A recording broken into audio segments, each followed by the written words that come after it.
வணக்கம் உறவுகளே, இன்றைக்கு என்னுடைய யூடியூப் காணொளியில் நீங்கள் காண இருக்கும் வீடியோ ரவை அரியதரம். வாங்க இந்த ரவை அரியதரம் நான் எப்படி செய்தேன் என்று சொல்லி வீடியோக்குள்ளே போய் பார்க்கலாம். வீடியோக்குள்ளே போகிறதுக்கு முன்னால் ஃபர்ஸ்ட்டாக இந்த வீடியோ பார்க்குறீங்களா? அப்போ மறந்துடாமல் சப்ஸ்கிரைப் பண்ணிவிட்டு பக்கத்தில் இருக்கிற பெல் பட்டனையும் கிளிக் பண்ணிவிட்டு பாருங்கள்.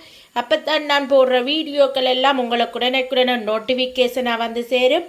இப்போ வாங்க வீடியோக்குள்ளே போகலாம். இந்த ரவை அரியதரம் எப்படி செய்தோன்னு சொல்லி பார்க்கலாம். பார்த்தீங்களான்னு சொன்னால் இன்றைக்கும் ஒரு குட்டி ஸ்நாக்ஸ் ரெசிபி தான் பார்க்க போகிறீங்க. இது வந்து ஸ்வீட். இது வந்து பார்த்தீங்கன்னா இந்த ஸ்நாக்ஸ் செய்கிறதுக்காக நான் மூன்று பொருள்லாம் எடுத்து வச்சுருக்கிறேன். பார்த்தீங்கன்னா சுகர், ரவை, மற்றது வந்து ஏலக்காய் பவுடர். இவ்வளோ தான் தேவையான பொருட்கள். மீதி பொருட்கள் நான் செய்யும்போது உங்களுக்கு காட்டுறேன். இந்த ஸ்வீட்டு நல்ல ஒரு டேஸ்ட்டாகவும் சுவையாகவும் இருக்கும். இது வந்து பார்த்தீங்கன்னா உங்களுக்கு அரியதரம் விருப்பம்னு சொன்னால் இந்த ஸ்வீட்டை செய்தீங்களாண்டாலே அரியதரத்தின் டேஸ்ட்டில் இருக்கும் இந்த ஸ்வீட் ரெசிபி. இதை வாங்க இதை எப்படி செய்கிறோன்னு சொல்லி வீடியோக்குள்ளே போய் பார்க்கலாம். இப்போ பார்த்தீங்கன்னா நான் அடுப்பில் ஒரு சட்டி வச்சுருக்கிறேன். அதில் வந்து இப்போ தேங்காய் பால் விடுறேன். உங்களுக்கு எவ்வளோ தேவையோ அதுக்கேற்ற மாதிரி விடலாம். பசுப்பாலோ தேங்காய் பால் எதுவும் விட்டுக்கொள்ளலாம். நான் ஒரு அளவாக விட்டுருக்கிறேன். ஒரு அரை கப்பு தேங்காய் பால் விட்டுருக்கிறேன்.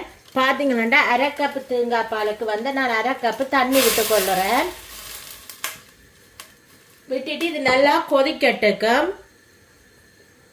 இப்போ இந்த பாலுக்குலாம் கொஞ்சமாக உப்பு எடுத்து போடுறேன். என்னென்னா இந்த இனிப்பு எடுத்து கொடுக்கறதுக்காக ஒரு பிஞ்சு உப்பு போட்டு கொள்ளுறேன். இப்போ பார்த்தீங்கன்னா பால் நல்லா கொதிச்சிட்டுது. இதில் வந்து நான் ஒரு அரை டேபிள் ஸ்பூன் ஏலக்காய் பவுடர் போட்டுக்கொள்ளுறேன். இப்போ நாங்கள் எடுத்து வச்சிருக்கிற இந்த ரவையை இதில் போட்டுக்கொள்ளுவோம். போட்டுட்டு இதை நல்லா மிக்ஸ் பண்ணி கொடுங்க. இந்த ரவை வந்து இந்த தண்ணியில் நல்லா வெந்து விரட்டுக்கும்.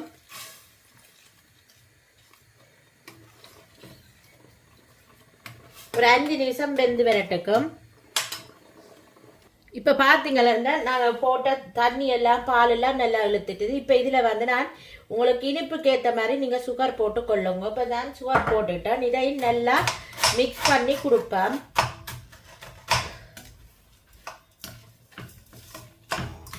இது நல்லா மிக்ஸ் பண்ணி ஒரு 5 நிமிஷம் இதுக்கு நல்லா குக் ஆகட்டுக்கும்.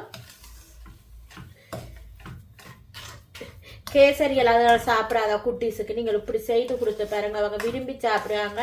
அரியதரம் வேணுமென்று கேட்குறவைக்கு உங்களுக்கு அரியதரம் செய்ய தெரியாட்டி இதே இதில் செய்தீங்கன்னா அரியதரத்தின் டேஸ்ட்டில் உங்களுக்கு இந்த ஸ்வீட் கிடைக்கும். இப்போ பார்த்தீங்கன்னா சர்க்கரை போட்ட உடனே கொஞ்சம் மிளகி கொடுக்கும். அப்போ கொஞ்சம் நேரம் ஒரு 5 நிமிஷம் இது நல்லா குக் ஆகட்டுக்கு. அதுக்கப்புறம் பார்க்கலாம். இப்போ பார்த்தீங்கன்னா நாங்கள் இதில் வந்து இப்போ அரிசி மாவு எடுத்து வச்சிருக்கிறேன்.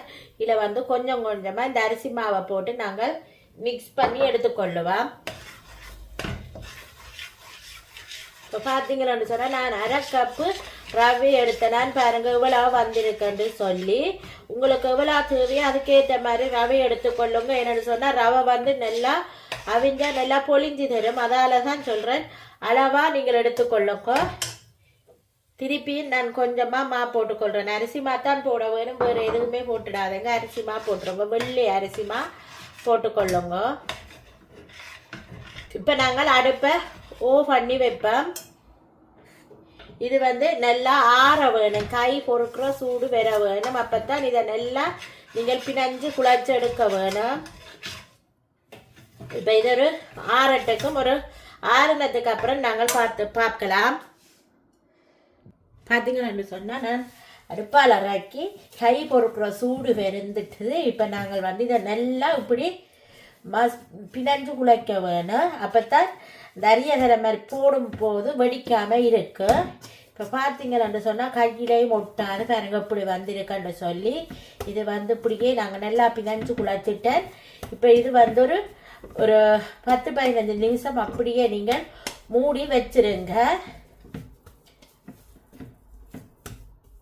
இப்படியே மூடி வச்சிருங்க. காயாமல் மூடி வைக்கணும். ஒரு 10-15 நிமிஷம் அப்படியே இருக்கட்டுக்கும். இப்போ பார்த்தீங்களாண்டா மாவு வந்து ரெடி ஆகிட்டது. இப்போ நாங்கள் இதை அரியதரத்தை எப்படி செய்கிறோன்னு சொல்லி பார்க்கலாம் இந்த ஸ்வீட்டை. இப்போ பார்த்தீங்களான்னு சொன்னால் உங்களுக்கு எவ்வளவுக்கு ஸ்வீட் உருண்டை தேவையோ அதே அளவுக்கு நீங்கள் மாவு எடுத்து நல்லா பிணைஞ்சு இப்படி ஒரு ப்ரெஷ் பண்ணினீங்கன்னா சரி பாருங்க இப்படி வந்திருக்கேன்னு சொல்லி இந்த சைட் ஓரங்களை வந்து நீங்கள் நல்லா அழகாக இப்படி அமர்த்தி விடுங்க. அப்போத்தான் அந்த வெடிக்காமல் வரும்.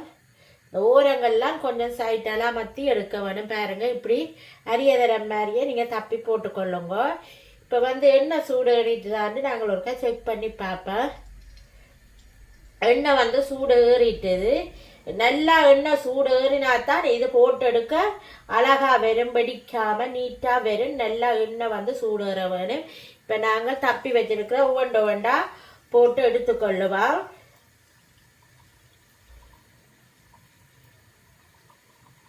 ஒன்றோட ஒன்று முட்டுப்படாமல் போட்டு எடுத்துக்கொள்ளுங்க. ஆக மொத்தமாக போடாதீங்க. ஒரு அளவான இதாக போட்டிங்கன்னு சொன்னா தான் அழகா வரும். நல்லா எண்ணெய் கொதித்த உடனே அடுப்பை வந்து நீங்கள் சிம்மில் வச்சுக்கொள்ள வேணும். இது வந்து நல்லா குக்காகி வர வேணும். பார்த்தீங்கன்னா ஒரு பக்கம் நல்லா வெந்துட்டுது. நாங்கள் மற்ற பக்கம் மாற்றி போடுவேன். நல்லா கோல்டன் ப்ரௌன் ஆகும் வரையும் இதை மாற்றி போட்டு பொரிச்சு எடுத்துக்கொள்ளுவோம். பார்த்தீங்கன்னா அரியதரம் வந்து பாருங்க எப்படி வந்துட்டு ரவையிலேயே செய்த அரியதரம்னு சொல்ல மாட்டீங்க. பாருங்க எப்படி வந்திருக்கண்டு நல்லா அழகா வந்திருக்குது. இந்த தீபாவளிக்கு நீங்களும் இதே மாதிரி ஸ்வீட் செய்து பாருங்க. அரியதரம் உண்மையிலே அவ்வளோ நல்ல டேஸ்டாகவும் சுவையாகவும் இருக்கும் இந்த ரவை அரியதரம். பார்த்தீங்கன்னா நான் தீபாவளிக்கு நிறைய பலகார ரெசிபிகள் போட போகிறேன். உங்களுக்கு நீங்கள் பார்க்கணுமென்னு நினைத்தீங்கன்னா என்னுடைய சேனலை சப்ஸ்கிரைப் பண்ணி வச்சிங்களன்னு சொன்னாதான் எல்லா வீடியோக்களையும் பார்க்கலாம். நான் பலகார வீடியோக்கள் ஸ்நாக்ஸ் ரெசிபிகள் எல்லாம் போட வரைக்கிட்டேன். தொடர்ந்து என்னுடைய சேனலை சப்ஸ்கிரைப் பண்ணி வச்சுட்டு பாருங்கள். இப்போ இதே மாதிரியே எல்லா பலகாரத்தையும் நாங்கள் சுட்டெடுத்து கொள்ளுவோம். இப்போ பார்த்தீங்கன்னு சொன்னால் என்னுடைய ரவை அரியதரம் வந்து ரெடியாக இருக்கு. உண்மையிலேயே அவ்வளோ நல்ல டேஸ்டாகவும் சுவையாகவும் இருந்தது இந்த அரியதரம். நீங்களும் மறந்துடாமல் இந்த அரியதரத்தை செய்து பாருங்க. உண்மையிலேயே பார்த்தீங்கன்னு சொன்னால் உள்ளுக்கு நல்ல ஜூஸியாகவும் வெளியில் நல்ல முரண்டு இருக்கும். அரியதரம் மாதிரியே இருக்கும், ஒரு மாற்றமும் இல்லை. நீங்களும் இந்த தீபாவளிக்கு வந்து இந்த அரியதரத்தை செய்து பாருங்க. என்னுடைய வீடியோவை ஃபர்ஸ்ட் டைம் பார்க்குற நீங்கள் மறந்துடாமல் சப்ஸ்கிரைப் பண்ணிவிட்டு பக்கத்தில் இருக்கிற பெல் பட்டனையும் கிளிக் பண்ணிவிட்டு பாருங்கள். இந்த அரியதர வீடியோ உங்களுக்கு பிடிச்சிருந்தா மறந்துடாமல் ஒரு லைக் கொண்டு போட்டுடுங்க. ஓகே ஃப்ரெண்ட்ஸ், இதே மாதிரி தீபாவளியை முன்னிட்டு நிறைய பலகார வீடியோக்கள் வேற இருக்குது. மறந்துடாமல் என்னுடைய சேனலை சப்ஸ்கிரைப் பண்ணிவிட்டு பாருங்கள். ஓகே ஃப்ரெண்ட்ஸ், இதே மாதிரி நெக்ஸ்ட் வீடியோவில் உங்களை சந்திக்கிறேன். அதுவரையும் உங்களிடமிருந்து விடை பெறுவது உங்கள் நான். Bye friends.